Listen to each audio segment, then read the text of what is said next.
임원회의실이 얼음장처럼 차가웠습니다. 12명의 임원들이 저를 에워싸고 앉아 있었어요. 박민재 대표, 이제 그만 물러나시죠. 전무의 차가운 목소리가 회의실을 가득 채웠어요. 무슨 말씀이세요? 회사를 개인 자선단체로 착각하고 계십니다. 50억을 정체불명의 청소부에게 주려 했고 200억으로 말도 안 되는 재단을 만들겠다고 임원들의 비난이 쏟아졌어요. 여러분, 잠깐만. 변명은 그만하세요. 주주들도 이미 알고 있어요. 이 회사는 당신 개인 것이 아닙니다. 목소리들이 점점 높아졌어요. 저는 아무 말도 할 수 없었습니다. 감정에 치우쳐서 판단력을 잃으셨어요. 이런 식으로는 회사가 망합니다. 제 눈에서 눈물이 흘러내렸어요. 제가 키운 회사에서 제가 믿었던 사람들에게 이런 모욕을 당하다니. 그분이 누군지도 모르면서 제가 떨리는 목소리로 중얼거렸어요. 하지만 그들은 들으려 하지 않았습니다. 그들은 몰랐어요. 이순자 아주머니가 누구인지, 제게 어떤 의미인지. 진짜 이야기는 이제부터 시작이었습니다. 여러분 안녕하세요. 잊혀진 사연 채널입니다. 어디에서 이야기를 듣고 계신지 댓글로 남겨주시면 댓글 남겨드릴게요. 구독과 좋아요는 영상 제작에 큰 힘이 됩니다. 감사합니다. 그럼 사연 시작하겠습니다. 안녕하세요.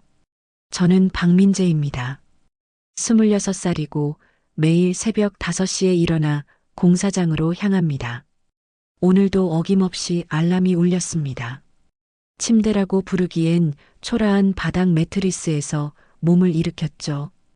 옆방에서 들려오는 어머니의 기침 소리가 마음을 무겁게 했습니다. 어제보다 더 거칠어진 것 같았어요. 엄마, 약 드세요. 문을 살짝 열고 들여다봤습니다.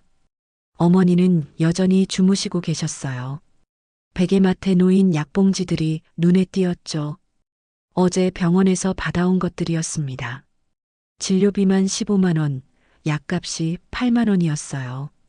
세수를 하고 낡은 작업복을 입었습니다. 무릎 부분이 해져서 천이 얇아진 바지, 소매가 닳아 색이 바랜 상의였죠. 거울을 보니 제 모습도 많이 야위어 있었습니다. 공사장까지는 지하철로 1시간 반이 걸렸어요. 새벽 차량은 한산했습니다. 창밖으로 스쳐 지나가는 도시의 불빛들을 바라보며 생각에 잠겼죠. 언제쯤 어머니께 편안한 치료를 받게 해드릴 수 있을까요? 야, 박민재. 오늘도 일찍 왔네. 현장 반장 이형이 반갑게 인사했습니다. 50살쯤 되어 보이는 분이었어요. 이 일을 시작한 지 벌써 3년째 저를 가장 아껴주시는 분이었죠. 안전모 꼭 써.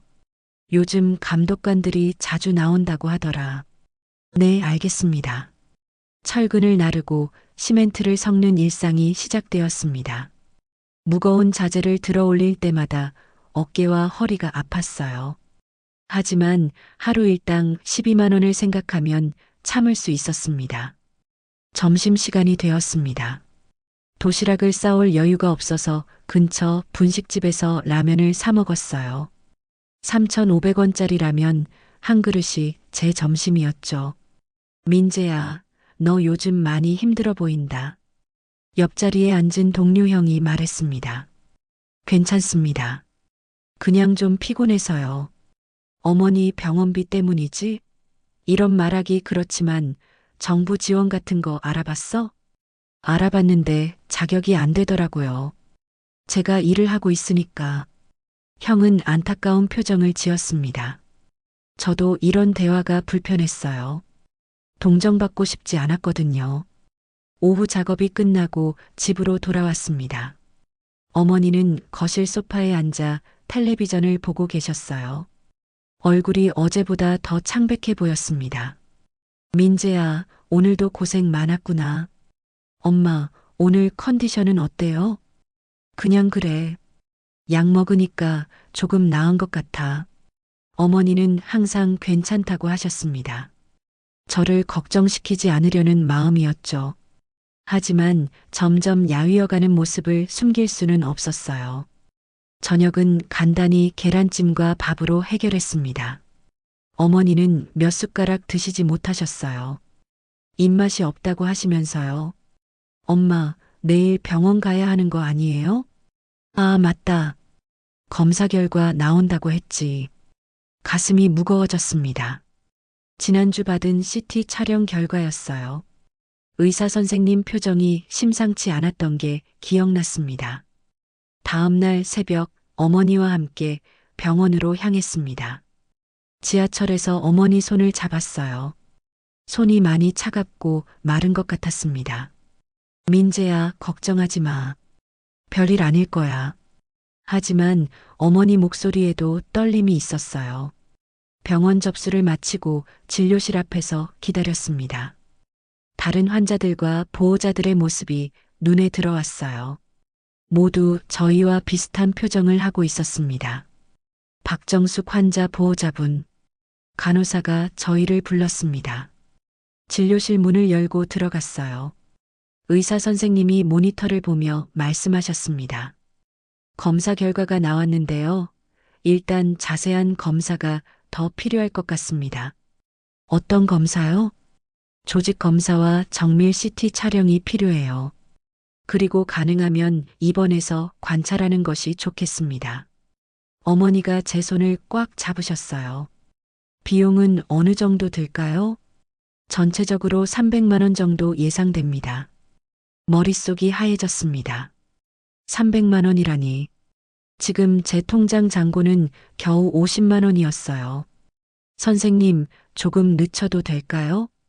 환자분 상태를 보면 빨리 하시는 게 좋을 것 같은데요. 병원을 나오며 어머니와 말없이 걸었습니다.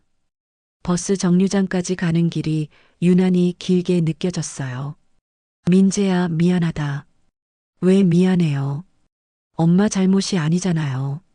하지만 속으로는 막막했습니다. 300만 원을 어떻게 마련해야 할까요? 그날 밤 인터넷으로 대출 조건들을 찾아봤습니다. 하지만 제 신용등급으로는 한계가 있었어요. 친척들에게 연락해 볼 생각도 했지만 이미 여러 번 도움을 청했던 터라 민망했습니다. 다음 주 월요일 공사장에서 일하던 중 휴대폰이 울렸습니다. 민재 씨, 병원 원무과입니다. 네, 말씀하세요. 박정숙 환자분 보호자시죠? 입원비와 검사비가 전액 결제되었다고 연락드립니다. 네, 무슨 말씀이세요? 익명의 후원자분이 대신 납부해 주셨어요. 언제든 입원 가능하시니까 연락 주세요. 전화를 끊고 한동안 멍하니 서 있었습니다. 꿈인가 싶어서 다시 병원에 전화해 봤어요. 정말로 결제가 된 거 맞나요? 네, 확인해 보니 320만 원 전액이 입금되어 있습니다. 이런 일이 실제로 일어날 수 있는 건가요? 누가 저희를 도와준 거죠? 병원 원무과에 직접 찾아가서 물어봤습니다. 후원자분이 누구신지 알 수 없을까요? 죄송하지만 익명으로 하셨어서 저희도 모릅니다. 다만 현금으로 직접 오셔서 납부하고 가셨어요. 혹시 어떤 분이셨는지. 중년 남성분이셨는데 더 자세한 건 말씀드리기 어렵습니다. 집으로 돌아와 어머니께 말씀드렸습니다. 정말이야? 누가 그런 일을? 어머니도 믿기 어려워하셨어요. 이 세상에 아직도 이런 분이 계시는구나. 그날 밤 감사 편지를 썼습니다.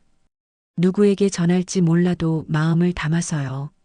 익명의 후원자님께 어떤 말로 감사를 표현해야 할지 모르겠습니다. 덕분에 어머니가 치료받을 수 있게 되었어요. 편지를 병원에 맡겼지만 답장은 오지 않았습니다. 며칠 후 어머니 입원 수속을 마쳤어요. 병실에서 어머니가 말씀하셨습니다. 민재야, 정말 고마운 분이다. 꼭 나중에라도 찾아서 인사드려야겠어. 하지만 한편으로는 이상한 기분이 들었습니다. 왜 하필 저희를 도와주신 걸까요? 저희를 어떻게 알고 계신 거죠? 어머니의 입원 생활은 2달간 계속되었습니다. 처음에는 희망적이었어요. 검사 결과가 생각보다 좋게 나왔고 의사 선생님도 긍정적인 말씀을 해주셨거든요. 다행히 초기 단계입니다. 치료만 잘 받으시면 충분히 회복 가능해요. 그 말을 듣고 얼마나 안도했는지 모릅니다. 매일 저녁 일을 마치고 병원으로 달려갔어요. 어머니는 병원 음식을 드시면서도 맛있다고 하셨죠. 민재야, 태어나면 맛있는 거 해줄게. 엄마, 천천히 회복하세요. 급할 거 없어요. 하지만 3번째 주부터 상황이 달라졌습니다. 어머니가 음식을 자꾸 토하기 시작했어요. 항암 치료 부작용이라고 했지만 점점 심해졌습니다. 선생님, 어머니가 너무 힘들어 하시는데요. 치료 과정에서 나타나는 정상적인 반응입니다. 조금 더 지켜봐야겠어요. 하지만 어머니 상태는 나아지지 않았습니다. 오히려 악화되어 갔어요. 얼굴이 노랗게 변하고 말수도 줄어들었습니다. 엄마, 괜찮으세요? 응, 그냥 좀 피곤해서. 어머니는 여전히 웃으려 하셨지만 그 웃음이 예전 같지 않았어요. 어느 날 새벽 병원에서 전화가 왔습니다. 보호자분, 빨리 오세요. 환자분 상태가 급격히 나빠졌습니다. 급하게 병원으로 달려갔어요. 중환자실로 옮겨진 어머니를 보는 순간 다리에 힘이 빠졌습니다. 의식은 있지만 매우 위험한 상태입니다. 의사 선생님의 말이 귀에 들어오지 않았어요. 어머니는 산소 마스크를 쓰고 계셨습니다. 눈을 뜨고 저를 바라보셨죠. 민재야, 엄마 말씀하지 마세요. 힘드시죠? 어머니가 제 손을 약하게 잡으셨어요. 고마웠어. 좋은 아들이야. 엄마, 이런 말 하지 마요. 괜찮아질 거예요. 하지만 어머니 눈빛이 점점 흐려지고 있었습니다. 다음 날 새벽 어머니는 조용히 숨을 거두셨어요. 마지막까지 제 손을 놓지 않으셨습니다. 장례식장에서 모든 절차를 혼자 처리해야 했습니다.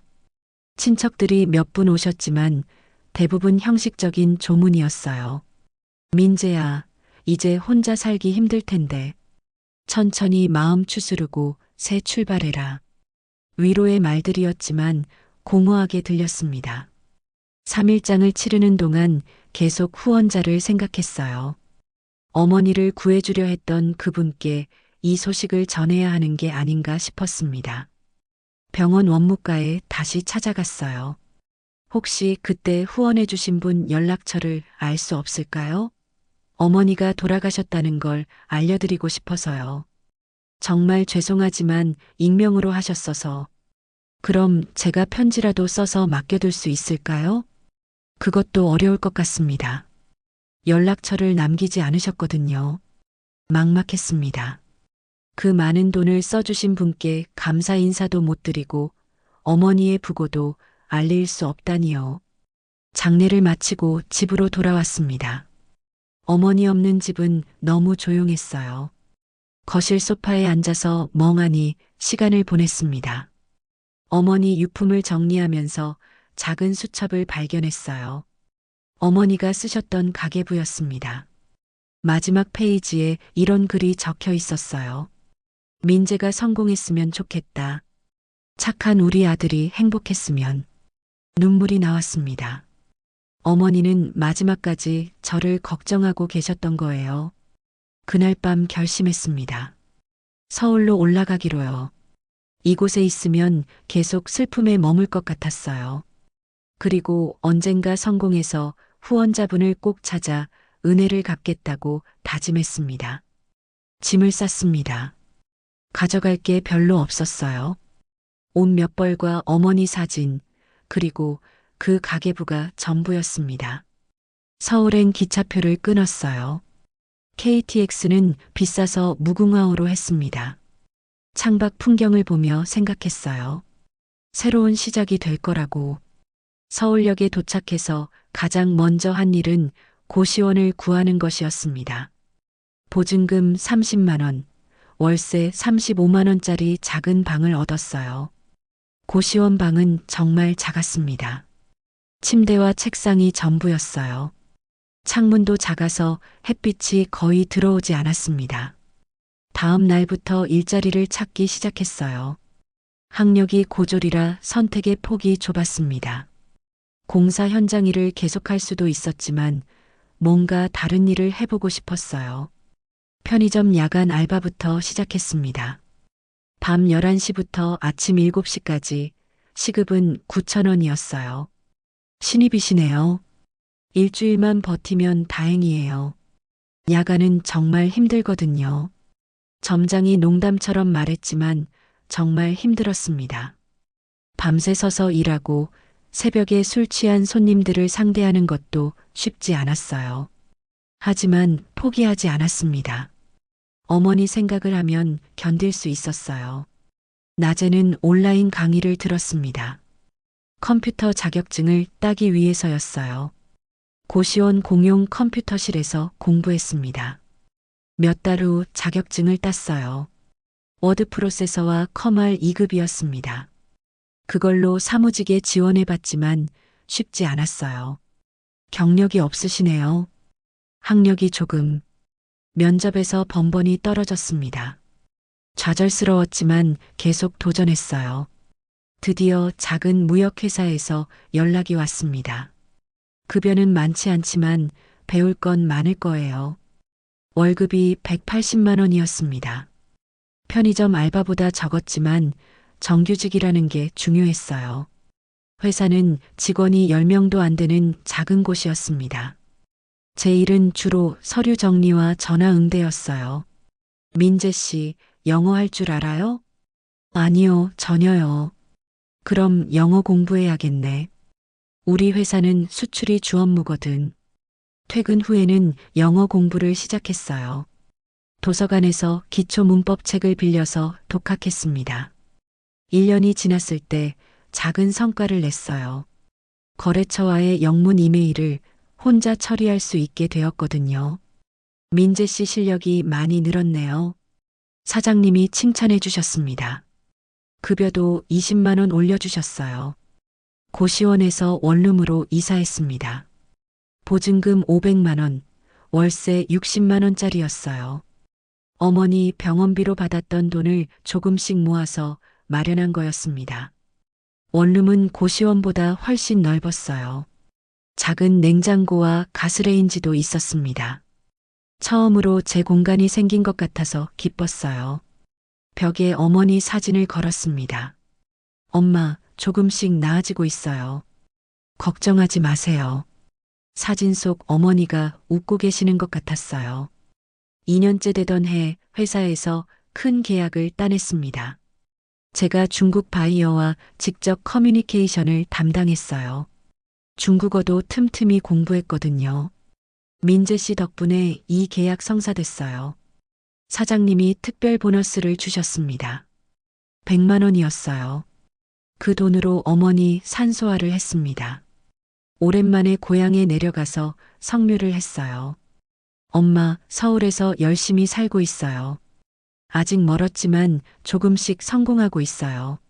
무덤 앞에서 혼자 중얼거렸습니다. 돌아오는 길에 예전 병원에 들렀어요. 혹시 그 후원자분에 대한 단서라도 있을까 해서였습니다. 아직도 그분을 찾고 계시는군요. 원무과 직원이 기억하고 있었어요. 혹시 CCTV라도. 이미 삭제된 지 오래예요. 죄송합니다. 여전히 실마리를 찾을 수 없었습니다. 서울로 돌아와서 더 열심히 일했어요. 언젠가 성공해서 그분을 찾겠다는 마음가짐으로요. 3년째 회사에서 팀장으로 승진했습니다. 직원도 4명으로 늘어났어요. 급여는 300만 원이 되었습니다. 민재 씨, 독립할 생각 없어요? 실력이면 충분히 혼자 해도 될 것 같은데. 사장님이 농담처럼 말씀하셨지만 저는 진지하게 생각해 봤어요. 그의 말, 작은 사무실을 얻어서 개인 무역업체를 시작했습니다. 직원은 저 혼자였지만 그동안 쌓은 인맥과 경험이 있었어요. 첫 달부터 흑자를 냈습니다. 작은 금액이었지만 제 사업이라는 게 뿌듯했어요. 사무실 벽에 어머니 사진과 함께 작은 메모를 붙였습니다. 언젠가 꼭 은혜를 갚겠습니다. 그 메모를 볼 때마다 초심을 잃지 않으려 했어요. 하지만 가끔 이상한 기분이 들었습니다. 정말 그 후원자를 찾을 수 있을까요? 그분이 아직 살아계시기는 할까요? 혹시 저를 도와준 이유가 따로 있었던 건 아닐까요? 이런 생각들이 머릿속을 떠나지 않았습니다. 단순한 선행이었을까요? 아니면 다른 이유가 있었던 걸까요? 15년이 흘렀습니다. 저는 이제 국내에서 손꼽히는 건설회사 신한건설의 대표가 되었어요. 강남 한복판의 30층 빌딩에 본사를 두고 직원만 2,000명이 넘는 회사였습니다. 사장실에서 내려다보는 서울의 풍경은 장관이었어요. 한강이 유유히 흐르고 저 멀리 남산타워가 보였습니다. 어린 시절 공사장에서 일하던 제가 이런 자리에 오르리라고는 상상도 못했죠. 사장님, 오늘 오후 2시에 시공사 회의 있습니다. 비서 김 과장이 일정을 알려주었어요. 이제 제 하루는 회의와 결제로 가득했습니다. 벽에 걸린 어머니 사진을 바라봤어요. 예전 원룸에서 가져온 그 사진이었습니다. 엄마, 이제 정말 성공했어요. 하지만 아직 찾지 못했어요. 그분을 말이에요. 15년 동안 사설 탐정까지 고용해서 후원자를 찾으려 했지만 헛수고였어요. 단서라고는 중년 남성이라는 것뿐이었습니다. 회의실로 향하는 길에 청소하는 아주머니들을 지나쳤어요. 이른 아침부터 밤늦게까지 이 빌딩을 깨끗하게 만드는 분들이었습니다. 저는 그분들께 항상 인사를 드렸어요. 수고하세요. 아, 사장님. 안녕하세요. 그 중에서도 유독 눈에 띄는 분이 있었습니다. 이순자라는 아주머니였어요. 언제나 묵묵히 일하시는 모습이 인상적이었습니다. 오후 회의가 시작되었어요. 새로운 아파트 단지 건설 프로젝트에 대한 논의였습니다. 사장님, 이번 프로젝트 수주하면 매출이 3천억 원은 될 것 같습니다. 전무박 상무가 보고했어요.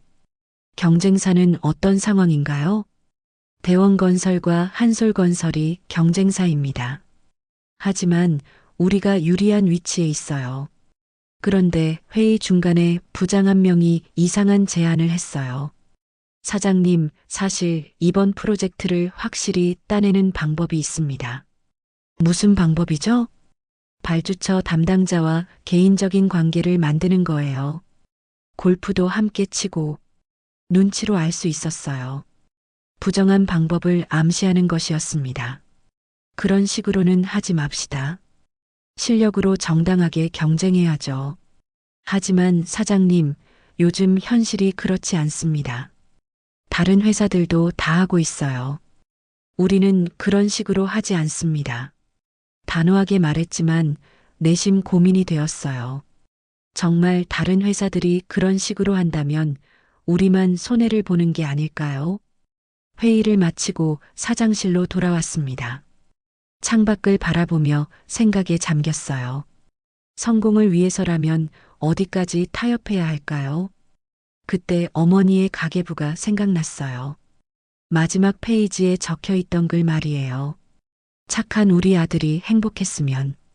어머니는 제가 성공하기를 바라셨지만 착한 아들이기를 더 바라셨던 것 같았어요. 다음 날 아침 평소보다 일찍 출근했습니다. 빌딩은 아직 조용했어요. 청소 아주머니들만 부지런히 일하고 계셨죠.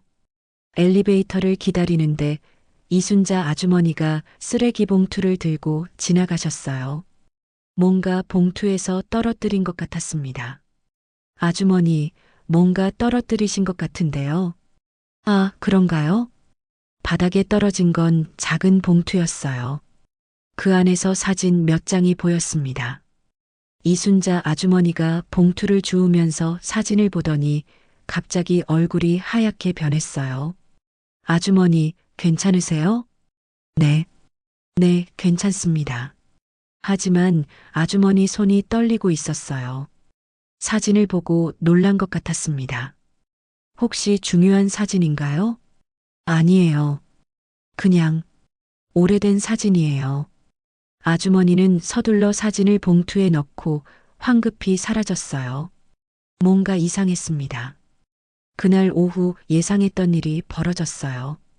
경쟁사에서 먼저 프로젝트를 따냈다는 소식을 들었습니다. 사장님, 대원건설이 수주했습니다. 전무의 목소리에 실망이 묻어났어요. 어떻게 된 거죠?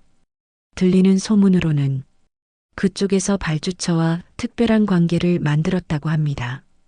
결국 제가 거부했던 그 방법을 다른 회사에서 사용한 거였어요. 임원들의 시선이 싸늘해졌습니다. 사장님, 이래서는 안 됩니다. 너무 원칙만 고집하시면 다른 회사들도 다 하는 일인데 우리만 뒤처질 순 없어요. 이번 기회를 놓치면 회사가 어려워집니다. 임원들의 압박이 거세졌어요. 이들의 말도 틀린 건 아니었습니다. 회사를 운영하다 보면 현실적인 판단이 필요할 때가 있어요. 그날 밤 혼자 사무실에 남아 있었습니다. 고민이 깊어졌어요. 정말 원칙을 지키는 게 맞을까요? 아니면 현실에 타협해야 할까요? 다음 날 또 다른 소식이 들려왔어요. 사장님, 서초구 재개발 프로젝트 입찰 공고가 났습니다. 규모는 어떻게 되나요? 5천억 원 규모입니다. 이걸 따내면 회사가 완전히 달라져요. 정말 큰 프로젝트였어요. 하지만 경쟁도 치열할 게 분명했습니다. 다른 회사 동향은 어떤가요? 한솔건설과 대원건설이 관심을 보이고 있어요. 특히 대원건설은 이미 로비를 시작했다고 합니다. 또 그 얘기였어요. 이번에도 정정당당한 경쟁이 아닐 가능성이 높았습니다. 이틀 후 예상대로 압박이 들어왔어요. 사장님, 이번에는 정말 고민해 보셔야 합니다. 다른 방법으로는 이길 수 없어요. 직원들 월급도 생각해야 하고 주주들도 있잖아요. 임원들의 말이 점점 거세졌습니다. 회사 전체의 분위기도 달라졌어요. 제가 너무 고지식하다는 시선들이 느껴졌습니다. 그날 밤 또 혼자 남아서 고민했어요. 창밖으로 보이는 서울의 야경이 아름다웠지만 마음은 무거웠습니다. 문득 이순자 아주머니가 생각났어요. 그날 사진을 보고 놀라던 모습 말이에요. 왜 그렇게 놀랐을까요? 다음 날 이른 아침 일부러 청소 시간에 맞춰 출근했어요. 이순자 아주머니를 찾았습니다. 아주머니, 어제 사진 때문에 놀라신 것 같던데. 아, 그냥 옛날 생각이 나서요. 혹시 가족 사진이었나요? 순간 아주머니 눈에 눈물이 고였어요. 아들, 사진이었어요. 아들이요? 이미 세상에 없는 아들이에요. 가슴이 아팠습니다. 아주머니도 저처럼 가족을 잃으신 분이었구나. 많이 힘드셨겠어요. 그런데 그 사진 속 아이가 우리 아들과 너무 닮았어요. 이상했어요. 제가 어릴 때 사진을 본 건 분명한데 아주머니 아들과 닮았다니요. 혹시 그 사진 다시 볼 수 있을까요? 왜 그러세요? 아주머니가 당황해 하셨어요. 그냥 궁금해서요. 안 됩니다. 그런 건 볼 수 없어요. 아주머니는 황급히 자리를 떠났어요. 뭔가 숨기고 있는 것 같았습니다. 그 오후 결정적인 순간이 왔어요. 서초구 재개발 프로젝트 관련해서 특별한 만남을 주선하겠다는 제안이 들어온 거예요. 사장님, 정말 마지막 기회입니다. 이번 기회를 놓치면 회사가 정말 어려워져요. 임원들이 한 목소리로 압박했어요. 알겠습니다. 하지만 제 방식대로 하겠습니다. 사장님, 정정당당하게 경쟁하겠어요. 우리 기술력과 신뢰로 승부하겠습니다. 순간 회의실이 조용해졌어요. 임원들 표정이 굳어졌습니다. 사장님, 정말 그렇게 하시겠습니까? 네, 그게 맞다고 생각해요. 그럼 우리는 어떻게 해야 합니까? 전무가 차가운 목소리로 물었어요. 최선을 다하면 됩니다. 결과는 받아들이고요. 그날 이후 회사 분위기가 완전히 달라졌어요. 임원들이 제게 등을 돌리기 시작했습니다. 직원들도 수군거렸어요. 사장님이 너무 고지식하신 것 아냐? 요즘 현실을 모르시는 것 같아. 점점 고립되어 갔습니다. 제 결정이 옳은 건지 확신이 서지 않았어요. 일주일 후 예상했던 결과가 나왔어요. 서초구 재개발 프로젝트도 다른 회사가 따냈습니다. 결국 이렇게 됐네요. 전무가 냉소적으로 말했어요. 다음 기회에는 다르게 해야 하는 거 아닙니까? 아니면 사장님이 물러나시든지요. 충격적인 말이었어요. 제가 키운 회사에서 이런 말을 듣다니. 그날 밤 텅 빈 사무실에 혼자 앉아 있었어요. 어머니 사진을 바라보며 중얼거렸습니다. 엄마, 제가 잘못한 건가요? 대답은 없었어요. 다만 어둠 속에서 혼자 남겨진 제 모습만이 있을 뿐이었습니다. 회사에서의 고립감이 깊어질수록 저는 더 자주 옥상에 올라갔습니다.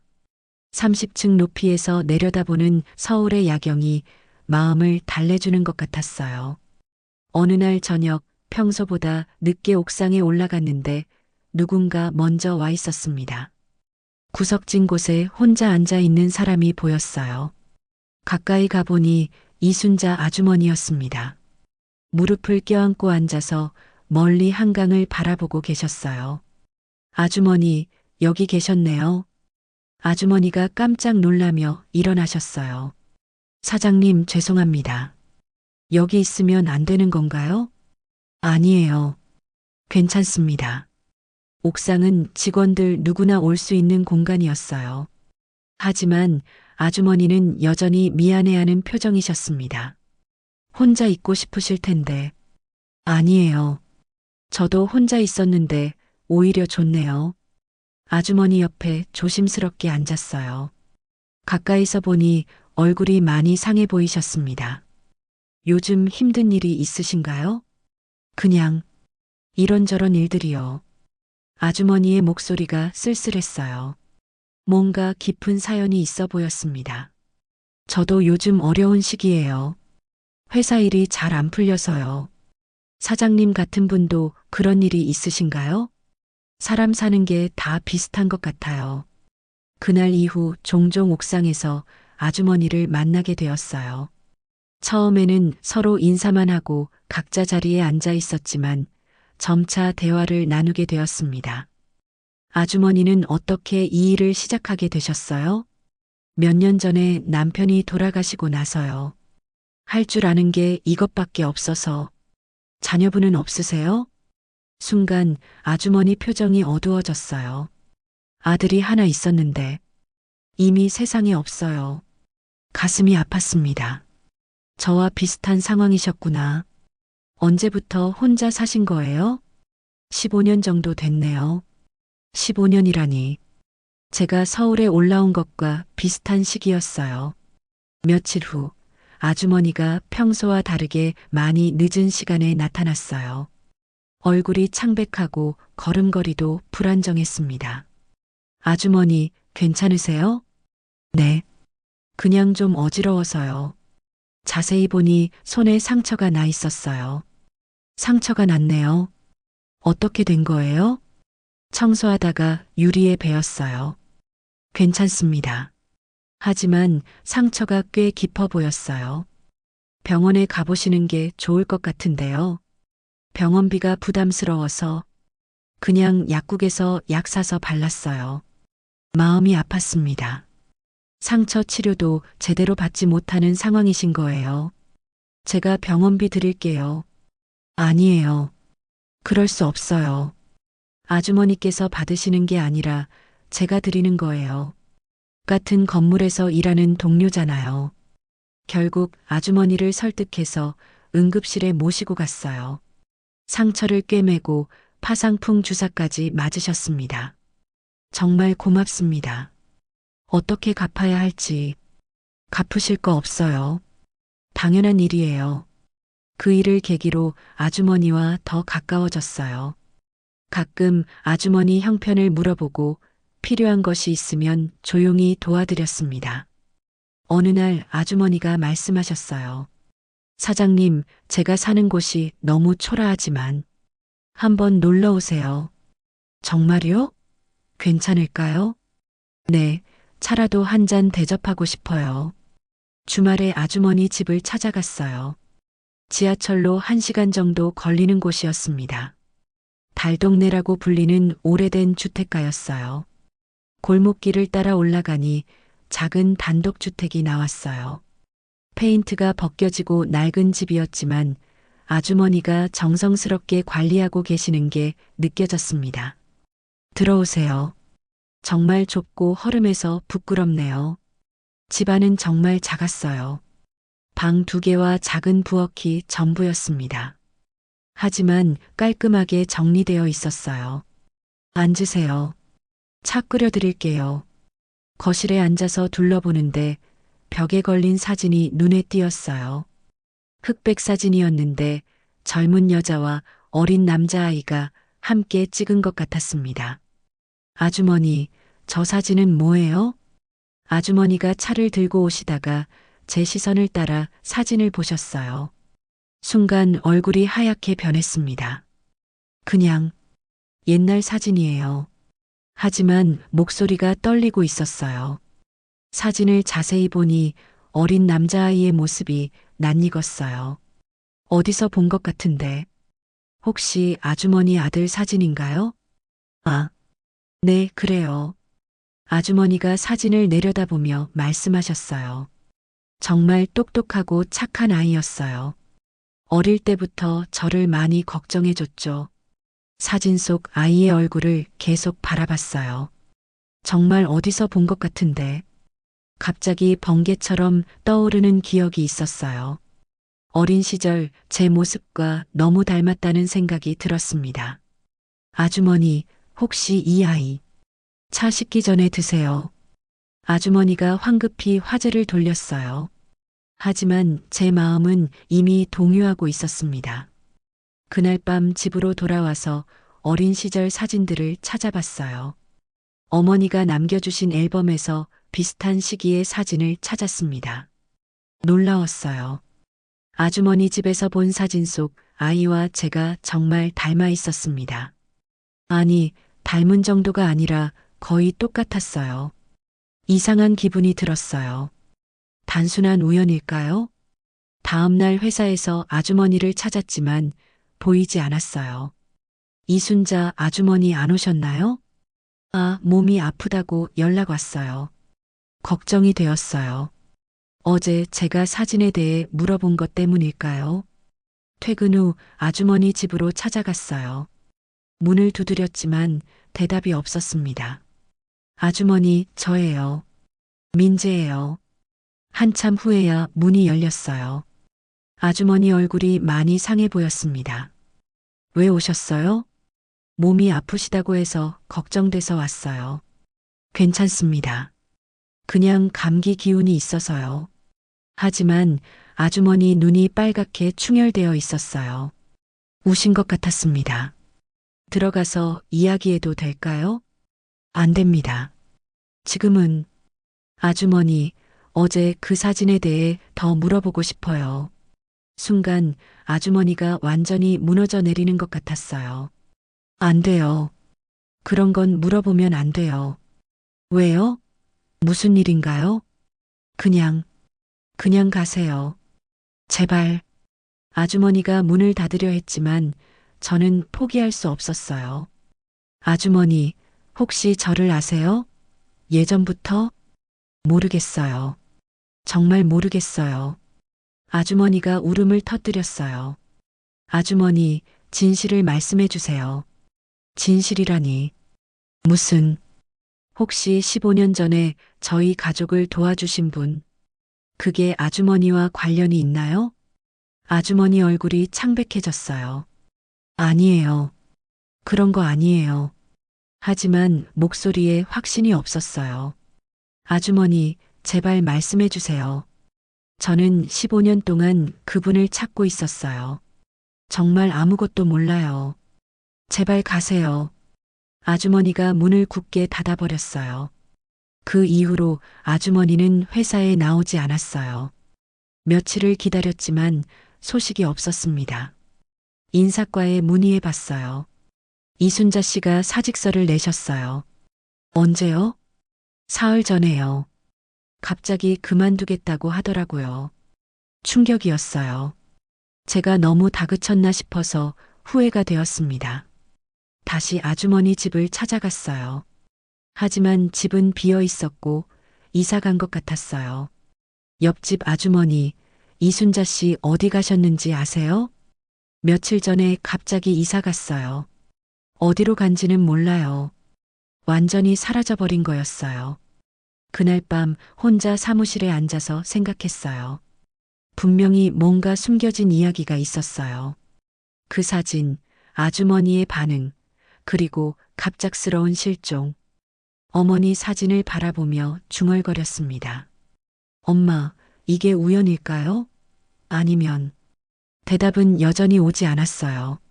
하지만 제 마음속에는 확신이 자라고 있었습니다. 이순자 아주머니와 15년 전에 그 후원자 사이에는 분명한 연결고리가 있다는 확신이요. 이제 더 적극적으로 찾아야겠다고 결심했어요. 아무리 숨어도 결국 찾아낼 거였습니다. 이순자 아주머니가 사라진 지 일주일이 지났습니다. 저는 사설 탐정을 고용해서 그녀를 찾고 있었어요. 하지만 단서를 찾기가 쉽지 않았습니다. 그런데 뜻밖의 소식이 들려왔어요.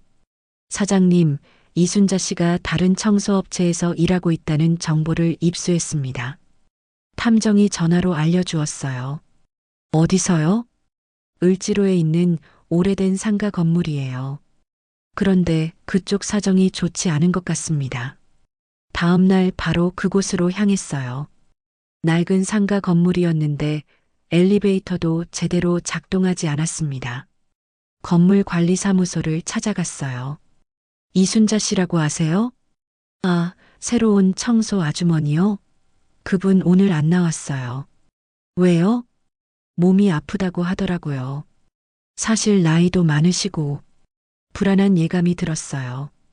혹시 주소 알 수 있을까요? 그건 개인정보라서 제가 그분 아는 사람이에요. 급한 일이 있어서요. 간신히 주소를 알아냈어요.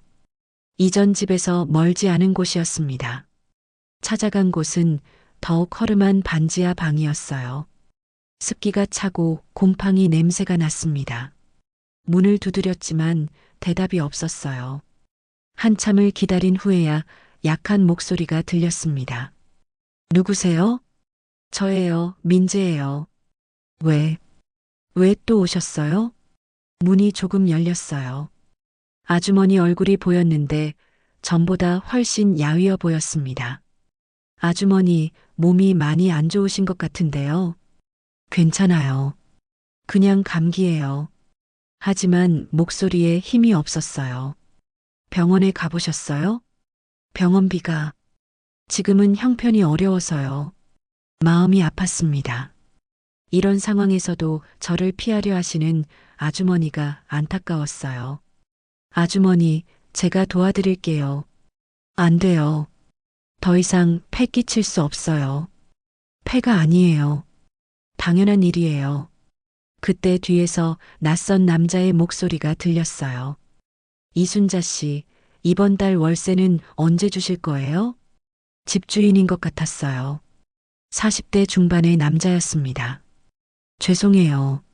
며칠만 더 기다려주세요. 며칠이 아니라 이미 보름이 지났어요. 이러면 나가셔야 해요. 제발 조금만 더. 아주머니가 애원하는 모습을 보니 가슴이 아팠어요. 얼마예요?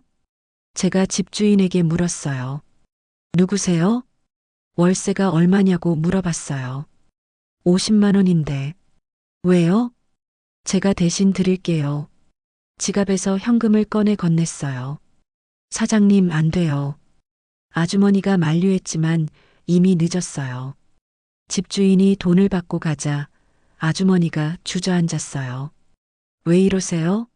저 같은 사람한테 왜 이렇게 잘해주세요? 아주머니는 저 같은 사람이 아니에요. 무슨 뜻이에요? 아주머니는 제 인생의 은인이에요. 아주머니 얼굴이 하얗게 변했어요. 무슨 말씀이세요?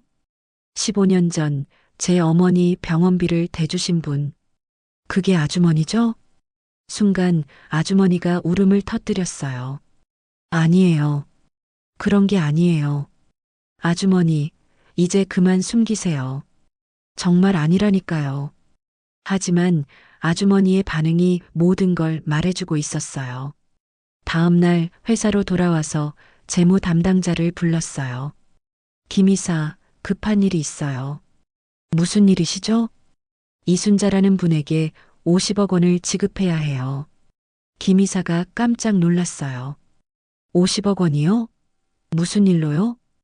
개인적인 일이에요.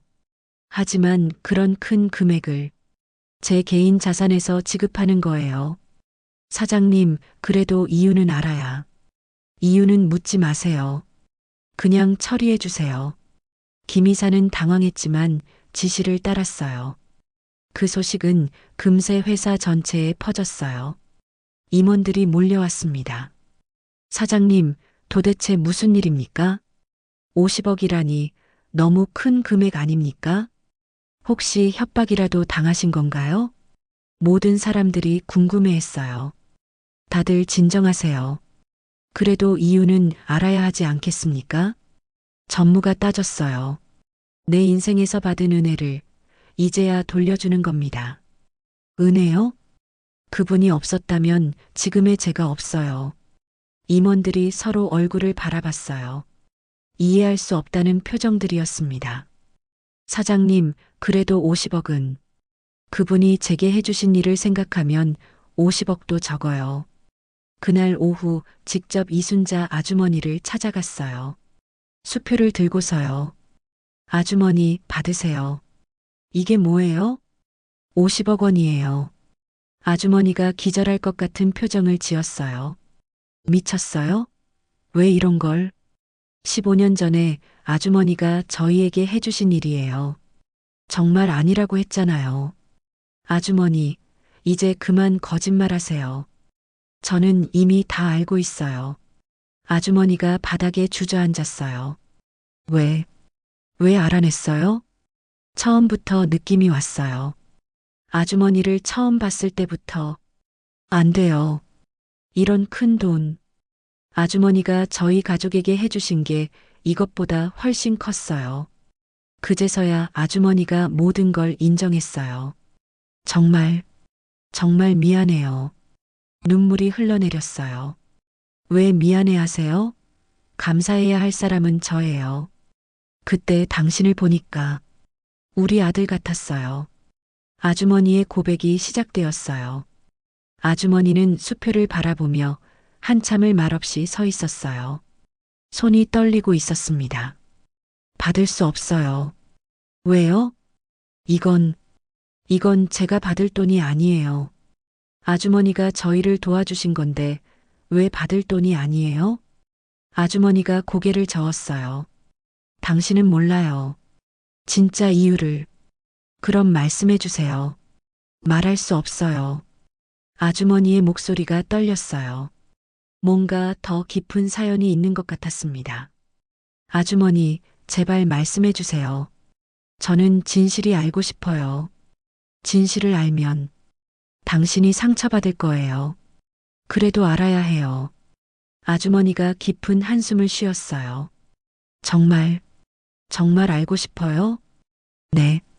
그럼 내일 다시 오세요. 오늘은 마음의 준비가 안 되어 있어요. 다음 날 오후 약속한 시간에 아주머니 집을 찾아갔어요. 문이 활짝 열려 있었습니다. 아주머니? 대답이 없었어요. 안으로 들어가니 집이 텅 비어 있었습니다. 탁자 위에 편지 한 통이 놓여 있었어요. 제 이름이 적혀 있었습니다. 급하게 편지를 펼쳤어요. 민재야, 이 편지를 읽을 때쯤이면 나는 이미 멀리 떠났을 거야. 더 이상 너를 괴롭히고 싶지 않아서야. 15년 동안 숨겨왔던 이야기를 이제야 털어놓는구나. 그날 병원에서 내 어머니를 처음 만났어. 같은 병실에 입원해 있었거든. 내 아들과 내 어머니가 말이야. 내 어머니는 정말 좋은 분이었어. 아픈 중에도 다른 환자들을 돌봐주시고 내 아들에게도 친어머니처럼 잘해주셨지. 그런데 내 아들이 먼저 세상을 떠났어. 18살이었는데 교통사고였어. 너무 갑작스러웠지. 내 어머니가 내 곁에서 위로해 주셨어. 매일 울기만 하던 나를 일으켜 세워주셨고, 그러다가 내 어머니도 상태가 안 좋아지셨어. 병원비 때문에 걱정하시는 모습을 봤지. 내 어머니가 마지막에 내게 부탁하셨어. 순자야, 우리 민재를 부탁해. 그 아이가 혼자 살아가야 하는데, 네가 아들 생각하듯이 지켜봐 줄 수 있겠니? 그래서 내가 내 어머니 병원비를 냈던 거야. 내 아들을 위해 모아둔 돈이었는데 이제 쓸 곳이 없었거든. 하지만 내 어머니는 끝내 세상을 떠나셨고 나는 약속을 지켜야 했어. 네가 서울에 올라왔을 때부터 계속 지켜봤어. 멀리서 말이야. 편의점에서 일할 때도, 무역회사에 다닐 때도, 사업을 시작할 때도 줄곧 내 곁에 있었어. 때로는 어려운 일이 생기면 몰래 도움을 주기도 했지. 네가 모르게 말이야. 그러다가 네가 성공하고 큰 회사 사장이 되었을 때 정말 기뻤어. 내 아들이 성공한 것처럼 뿌듯했지. 그래서 내 회사에 청소부로 들어간 거야. 가까이서 지켜보고 싶어서. 하지만 네가 나를 알아보게 되면서 모든 게 복잡해졌어. 민재야, 너는 내가 해준 일에 대해 고마워할 필요 없어. 나는 내 어머니와의 약속을 지킨 것뿐이야. 그리고 내 아들을 잃은 슬픔을 너를 통해 달래려 했던 것일지도 모르고. 너무 이기적이었나? 이제 너는 충분히 혼자 설 수 있으니까 내 역할은 끝난 것 같아. 그 50억 원은 받을 수 없어. 그건 너의 것이야. 대신 네가 행복하게 사는 모습을 멀리서 지켜보겠어. 내 어머니께 약속한 대로 평생 너를 지켜볼게. 건강해라, 민재야. 마이너스 이순자 올림. 편지를 다 읽고 나서 한참을 말없이 서 있었어요. 눈물이 주르륵 흘러내렸습니다. 15년 동안의 모든 것이 하나로 연결되었어요. 저도 모르게 받았던 도움들, 위기 때마다 나타났던 작은 기적들, 모두 이순자 아주머니였던 거예요. 급하게 밖으로 뛰어나갔어요. 혹시 아직 근처에 계실지도 모른다는 희망으로요. 하지만 이미 늦었어요. 아무리 찾아도 아주머니는 보이지 않았습니다. 집으로 돌아와서 다시 편지를 읽어봤어요. 읽을 때마다 새로운 감정이 밀려왔습니다. 어머니가 돌아가시기 전에 누군가에게 저를 부탁하셨다니. 그리고 그 약속을 15년 동안 지켜오신 분이 계셨다니. 저는 혼자라고 생각했는데 사실은 혼자가 아니었던 거예요. 다음 날 회사에 가서 사설 탐정에게 연락했어요. 이순자라는 분을 다시 찾아주세요. 하지만 어제 확인해 보니 완전히 자취를 감추셨어요. 그래도 계속 찾아보세요. 포기하지 마세요. 알겠습니다. 하지만 마음 한편으로는 알고 있었어요. 아주머니가 정말 숨으려고 한다면 찾기 어려울 거라는 것을요. 그날 오후 임원 회의가 있었어요. 50억 원건으로 난리가 난 상황이었습니다. 사장님, 그 돈은 어떻게 된 겁니까? 그분이 받지 않으셨어요. 다행이네요. 그런 큰 돈을. 다행이 아니에요. 제가 단호하게 말했어요. 그분은 제 인생의 은인이에요. 그 돈 정도로는 은혜를 다 갚을 수도 없어요. 임원들이 웅성거렸어요. 사장님, 그래도 개인적인 일과 회사 일은 구분해야. 구분하지 않겠어요. 네. 앞으로 이 회사는 그런 분들을 위해 존재할 거예요. 무슨 뜻입니까? 어려운 사람들을 돕는 일을 회사의 주된 사업으로 할 거예요. 회의실이 조용해졌어요. 모든 사람들이 저를 바라봤습니다. 사장님, 정신 차리세요. 회사는 수익을 내야 하는 곳이에요. 수익도 내고 좋은 일도 할 수 있어요. 그런 건 재단이나 하는 일이죠. 그럼 재단도 만들겠어요. 그날 이후 회사 분위기가 완전히 바뀌었어요. 임원들의 반발이 거세졌습니다. 사장님이 요즘 이상하다. 감정에 치우쳐서 판단을 제대로 못 하시는 것 같다. 하지만 저는 신경 쓰지 않았어요. 오히려 더 확고해졌습니다. 이순자 아주머니가 15년 동안 저를 지켜보며 느꼈을 마음을 생각해 보니 제가 해야 할 일이 무엇인지 분명해졌어요. 며칠 후 법무팀을 불렀어요. 이순자 재단을 설립하겠어요. 재단 이름이 이순자 재단인가요? 네, 그리고 기본 재산으로 200억 원을 출연하겠어요. 200억 원이요? 어려운 사람들을 돕는 재단이에요. 특히 의료비 지원을 중심으로 할 거예요. 법무팀장이 걱정스러운 표정을 지었어요. 사장님, 임원들이 가만히 있지 않을 것 같은데요. 상관없어요. 그날 밤 사무실에서 혼자 계획을 세웠어요. 이순자 아주머니를 찾지 못하더라도 그분의 마음을 이어받아서 다른 사람들을 도울 거였어요. 벽에 걸린 어머니 사진을 바라봤어요. 엄마, 이제 알겠어요. 순자 아주머니가 왜 저를 도와주셨는지. 사진 속 어머니가 웃고 계시는 것 같았어요. 엄마가 부탁하셨기 때문이잖아요.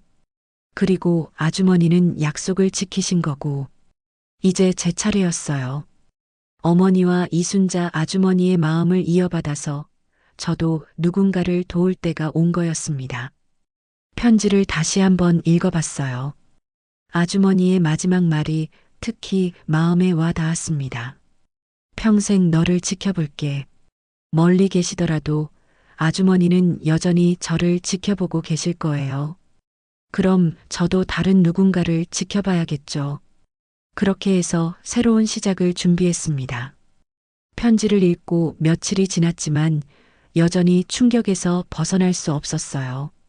이순자 아주머니가 15년 동안 저를 지켜보셨다는 것, 그리고 그 모든 것이 어머니의 부탁 때문이었다는 것. 하지만 뭔가 더 있는 것 같았어요. 편지에서 느껴지는 미묘한 뉘앙스들이 계속 마음에 걸렸습니다. 그날 밤 어린 시절 기억을 더듬어 봤어요. 어머니와 관련된 모든 순간들을 하나하나 떠올려 봤습니다. 갑자기 하나의 기억이 번개처럼 스쳐갔어요. 7살 때였습니다. 어머니 손을 잡고 길을 걷다가 갑자기 차가 달려온 적이 있었어요. 그때 누군가 저를 확 끌어당겨서 사고를 피할 수 있었습니다. 그 사람이 중년 여성이었는데, 민재야, 괜찮니? 네, 고마워요, 아주머니. 어머니가 정숙이구나. 민재가 정말 똑똑하게 생겼네. 그때 그 아주머니가 어머니 이름을 어떻게 알았을까요? 처음 만난 사이인 것처럼 행동했는데 말이에요. 더 생각해보니 이상한 점이 많았어요. 그 아주머니는 마치 저를 미리 알고 있었던 것 같았습니다. 다음 날 어머니 유품을 다시 정리해 봤어요. 그 오래된 가계부와 함께 작은 수첩이 하나 더 있었습니다. 수첩을 펼쳐보니 어머니가 쓰신 일기였어요. 1995년 3월 15일. 순자가 민재를 많이 예뻐한다. 자기 아들 현우가 민재와 동갑이라고 하더라. 1997년 8월 3일. 순자네 현우가 사고를 당했다고 한다. 너무 안타깝다. 순자가 얼마나 힘들까. 1998년 5월 10일. 순자가 이사를 간다고 한다. 현우 생각이 너무 아파서 멀리 가고 싶다는데 민재랑 놀아주던 현우가 없어져서 민재도 아쉬워한다. 손이 떨렸어요. 어머니와 이순자 아주머니는 오래전부터 아는 사이였던 거예요. 더 읽어봤습니다. 2010년 1월 20일. 병원에서 순자를 만났다. 세상 참 좁다. 현우 일로 많이 힘들어하는 것 같다. 2010년 2월 5일.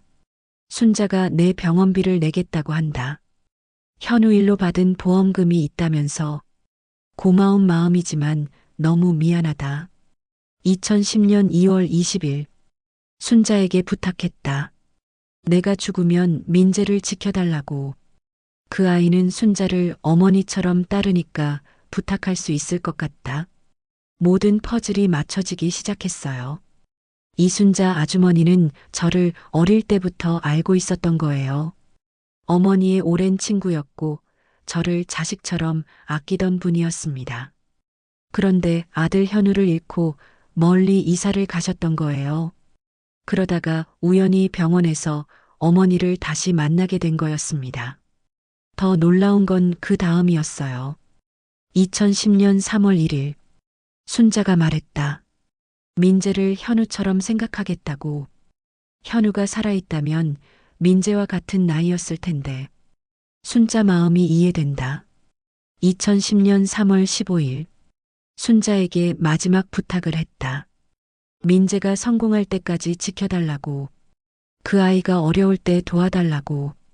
일기를 다 읽고 나서 한참을 멍하니 앉아 있었어요. 제가 평생 찾던 익명의 후원자가 바로 어린 시절부터 저를 알고 계시던 이순자 아주머니였던 거예요. 그리고 그분은 단순히 어머니의 부탁을 지킨 게 아니라 돌아가신 아들을 저에게서 보고 계셨던 거였습니다. 눈물이 주르륵 흘러내렸어요. 15년 동안 제가 얼마나 많은 사랑을 받고 살았는지 깨달았습니다. 다음 날부터 더 적극적으로 이순자 아주머니를 찾기 시작했어요. 이제는 단순히 은혜를 갚기 위해서가 아니었습니다. 제가 아주머니께 해드리고 싶은 말이 생겼거든요. 사설 탐정뿐만 아니라 여러 루트를 통해 수소문했어요. 하지만 여전히 소식이 없었습니다. 그러던 중 한 가지 단서를 발견했어요. 이순자 아주머니가 이전에 살던 동네 주민센터에서 연락이 온 거예요. 혹시 이순자님을 찾고 계신가요? 네, 맞습니다. 저희 쪽으로 주소 변경 신청이 들어왔어요. 어디로요? 부산이에요. 정확한 주소는 개인정보라서 알려드릴 수 없지만 부산이라는 단서만으로도 충분했어요. 즉시 부산으로 내려갔습니다. 시내 곳곳에 부동산을 돌아다니며 이순자라는 이름으로 계약한 집이 있는지 물어봤어요. 이틀째 되는 날 드디어 단서를 찾았어요. 아, 이순자 씨요? 며칠 전에 월세 계약하신 분 맞나요? 네, 맞습니다.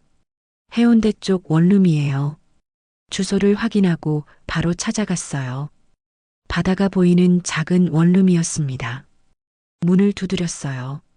아주머니, 저예요. 민재예요. 한참 후에 문이 열렸어요.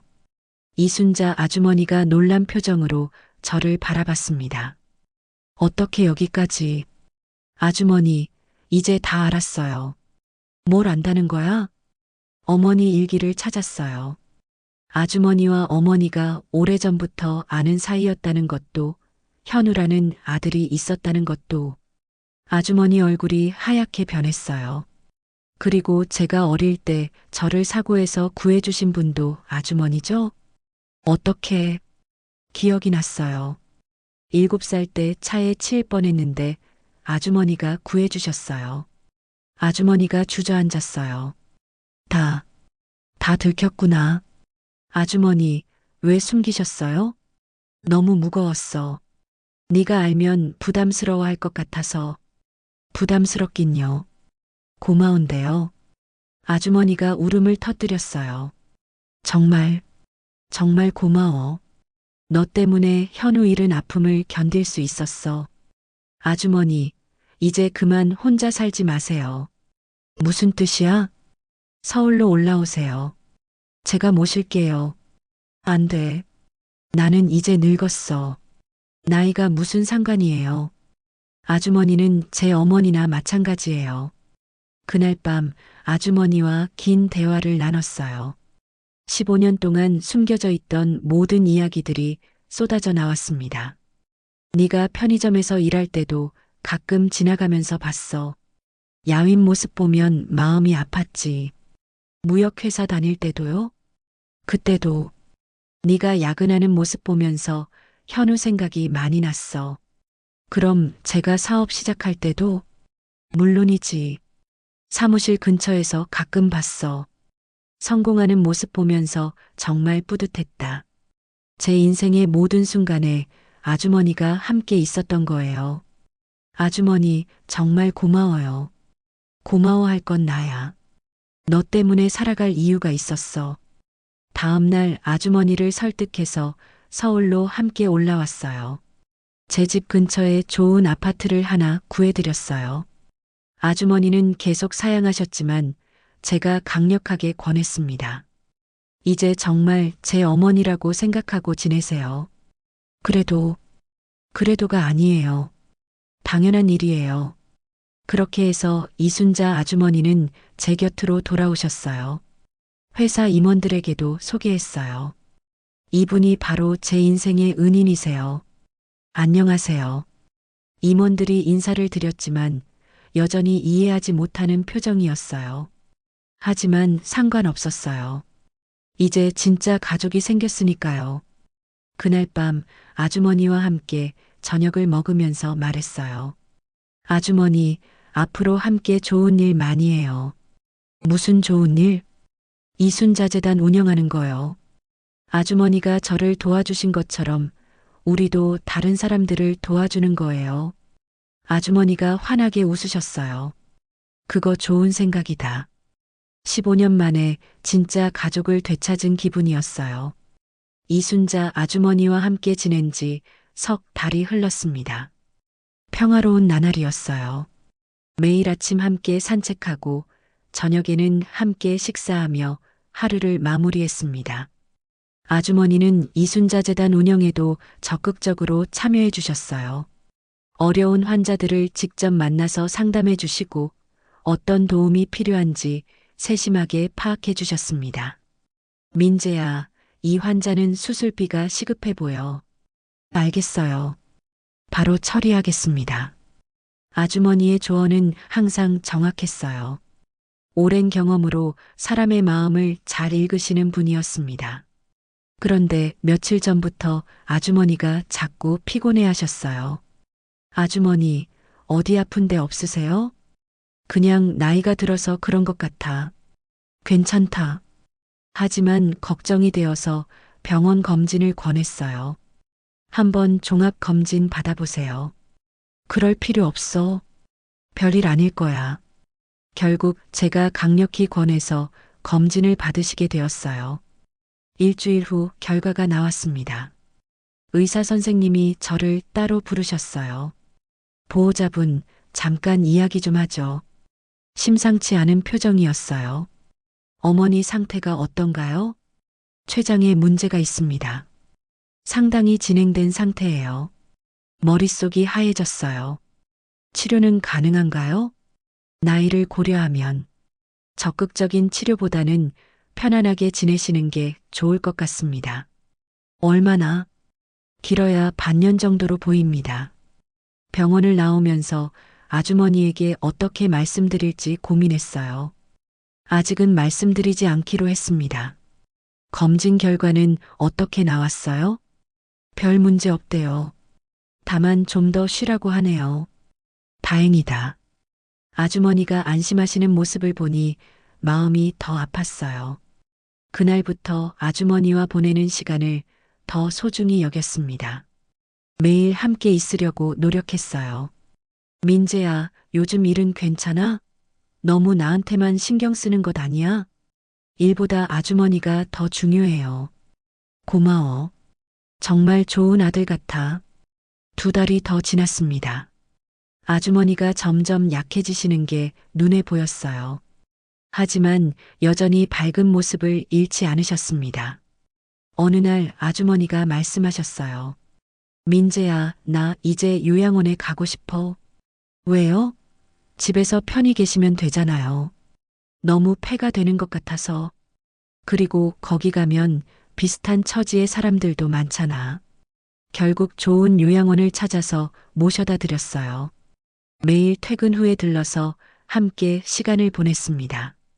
요양원 창가에 앉아서 아주머니와 대화를 나누는 것이 일상이 되었어요.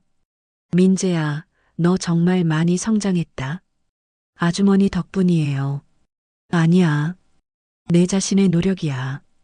아주머니가 없었다면 지금의 제가 없어요. 그건 너희 어머니 덕분이지. 나는 약속을 지킨 것뿐이야.